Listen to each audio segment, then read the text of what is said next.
Hi అందరికీ, welcome to one more mini vlog. సూర్యుడికి ఎవరేమన్నారో మరి బాగా కోపంగా ఉన్నాడు. బయటికి వెళ్తే మండిపోతున్నాడు. బయట ఎండ నుంచి ఇంటికి వచ్చాక ఏదైనా చల్లగా తాగితే మనకు కూడా హాయిగా అనిపిస్తుంది కదా.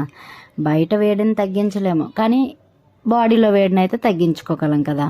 అందుకే ఇంట్లో షర్బత్ చేశాను. దానికోసం ముందుగా వాటర్ తీసుకున్నాను. అందులో టేస్ట్కి తగ్గట్టుగా షుగర్ వేసుకున్నాను. అందులో 2 లెమన్స్ కట్ చేసి లెమన్ జ్యూస్ వేసుకున్నాను. నార్మల్ వాటర్ తీసుకున్నాను కదా, వాటర్ చల్లగా ఉండడానికని ఐస్ క్యూబ్స్ వేసుకున్నాను. ఇప్పుడు నా దగ్గర ఉన్న షర్బత్ ఫ్లేవర్ కలుపుకున్నాను ఒక చిన్న గ్లాస్తో. ఇంకా షర్బత్ రెడీ. ఎలా అయినా తాగేయచ్చు, కానీ ఇలా తాగితే ఏం బాగుంటుంది. సబ్జా గింజలు నానబెట్టుకొని కలుపుకొని తాగితే కడుపుకి హాయిగా చల్లగా ఉంటుంది. సబ్జా గింజలు తాగిన వాళ్ళైతే మాత్రం ఇలా తాగేయచ్చు, బాగానే ఉంటుంది. బయట ఎండలో నుంచి వచ్చాక మీరేం తాగుతారో కామెంట్ చేయండి. ఈ వీడియో మీకు నచ్చిందా? నచ్చితే లైక్ చేసి సబ్స్క్రైబ్ చేయండి.